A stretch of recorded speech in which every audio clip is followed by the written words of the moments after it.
Hey Canucks fans, welcome to Clay's Canucks commentary for Wednesday, October the 10th. I'm Clay Emo at Canuck Clay on Twitter. I'm at Clayton Emo on Instagram, and this is my Canucks take, all in one take. The Canucks dropped to 1-2 in the season as they lost 5-3 to the Carolina Hurricanes in Carolina. Carolina's got a good young team, as we can see, especially up front. They have a lot of dynamic forwards, so they're going to be a fun team to watch, and they actually haven't lost in regulation this year. They're 3-0-1 for 7 points. Canucks, meanwhile, are 1-2.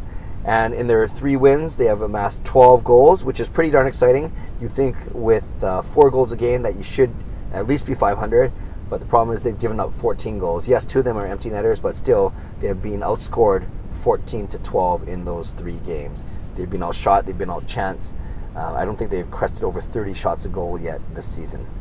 It's early, yes, but we're gonna stop saying it's a small sample size. It's a small sample size because yes, it's 3 games now, but it was 1 game, 2 games, 3 games. Soon it'll be 5 games, 10 games, and we can't use that anymore as a reason nor an excuse.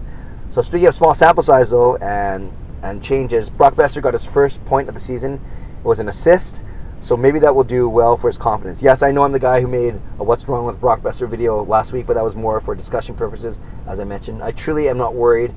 Talk to me at the end of this road trip or maybe after 10 games, but right now, at least he's got 1 assist, and he's actually at the same pace as last year. Last year, after 3 Canucks games, 3 games in, he had 1 assist. This year, after 3 Canucks games, he has 1 assist. Of course, the main difference is this year he's played all 3 games, whereas last year he only played 1 of those first 3 games. So technically, he was a point-a-game player after the first game, and he actually continued on almost on that pace for the rest of the year. But let's see what happens. And again, I think this will be good for his confidence. And the good thing is he can get right back to it. I talked yesterday about how there are 2 days between games for the first 3. Now there's only a 1 day gap. They play against Tampa tomorrow. Brock Boeser, one thing I don't like is his defensive player, at least what's showing up in the plus minus. He and Bo Horvat are both -7 for the season after 3 games. That's not good. That's on pace for minus a lot. And in essence, Horvat was -2 last night. Boeser is -3. Again, combined, after 3 games, they both are at -7. So whether they're pushing too much in offense, whether they've been unlucky, bad bounces like we saw last night, or simply not doing well in the defensive zone, maybe it's who they're paired with. Whatever the reason, that needs to be cleaned up, and cleaned up really, really soon. Sven Baertschi, great game. 2 goals and assist. Looked dangerous, looked motivated by being demoted, so to speak, to the 3rd line. And, I think the Canucks need, obviously, secondary scoring. If you're looking at Pettersson as the primary point getter, Horvat's had a few. And, of course, we need more from guys like Sven Baertschi and Louis Eriksson and even Jake Virtanen down the road. So great game from Baertschi. Let's see if he can continue that hot streak. Of course, can't talk about the forwards without talking about Elias Pettersson. Another assist, so now he's got 6 points on 3 games for the season. So that means, unfortunately, his points per game dropped from 2.5 to 2, and now he's on pace for only 164 points instead of 205. Of course, I'm being a tad facetious, but I can't even say that, facetious, but a little bit sarcastic. But in essence, he's still a ray of hope up front, and it's always exciting to see him. Then he got 19 minutes of ice time, so he's gone from 9 minutes to 16 to 19. So obviously, very quickly becoming a regular player in Travis Green's rotation of forwards.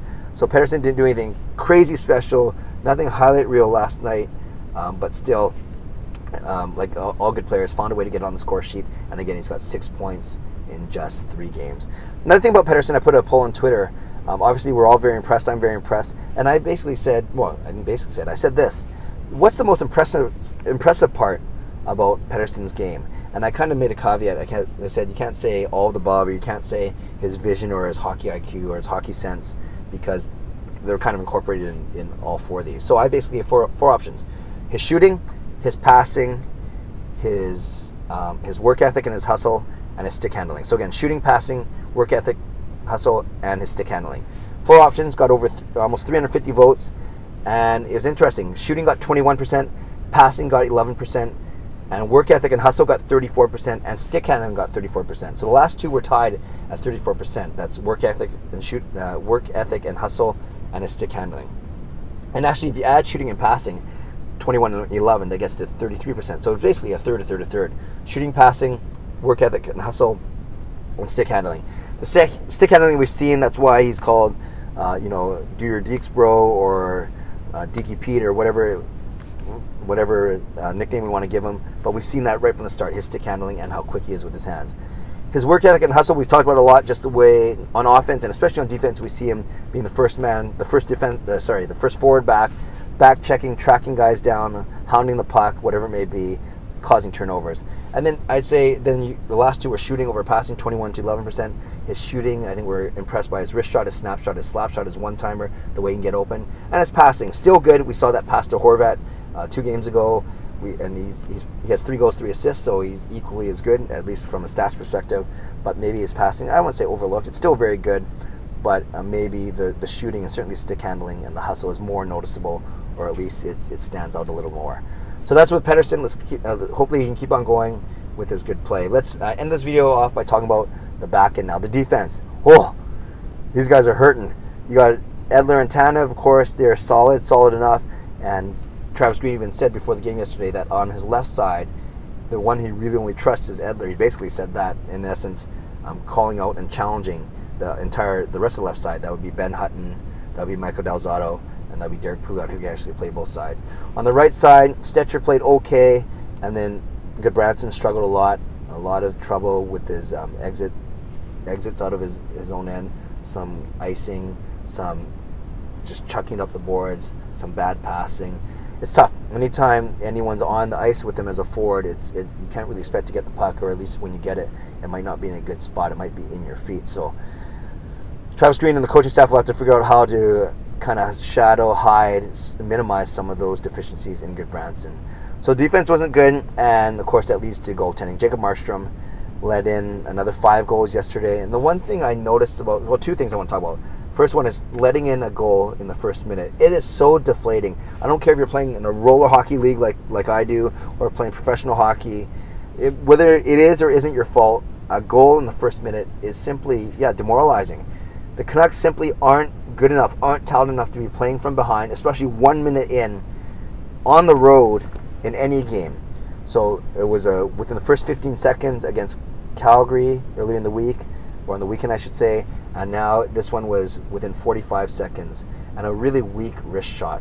So obviously you don't want to get down within the first minute. And the other thing I want to talk about is Markstrom. He doesn't seem comfortable, he doesn't seem set. Like, because of his size, he's obviously much better when he's stationary, when he's making himself big, playing the angles, and making it hard for shooters to get past him.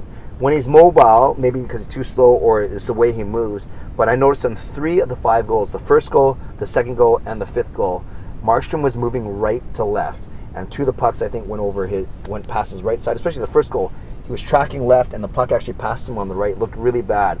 And then on the 5th goal, I think it went over his right, and then on the second goal, it caught him on the short side on the left. Regardless, all 3 of those goals, he was moving right to left, and he doesn't look comfortable. I don't know if he's not making himself big enough, or if he's lopsided. I'm not a goaltending expert. Maybe some of you guys have noticed something better. Anyone who plays goal can notice.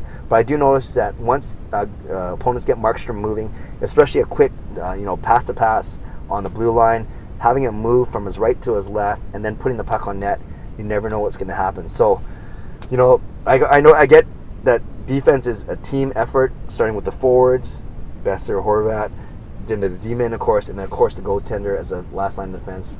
But whether it's an early goal or simply poor positioning or whatever it may be, Markstrom needs to be better. The defense needs to be better. The forwards need to be better. The Canucks team defense needs to be better. Like I said, you scored 12 goals in 3 games. You think you should at least have 3 or 4 points in the season, not the 2 that the Canucks have.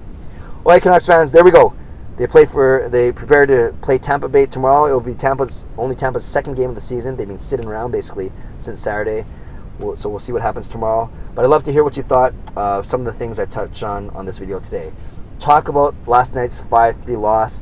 What stood out to you? Were you encouraged by Sven Baertschi? I assume you were. Were you encouraged by Pettersson? Were you encouraged by Brock Boeser getting an assist? Are you discouraged by Horvat and Boeser's bad minus rating already, plus-minus rating at -7 after 3 games? What do you think about our D? Is there anything we can do? Do we need to change the partners? Do we need to bring Julevi up sooner than later, whatever it may be? And then looking at the back end, how about Nielsen?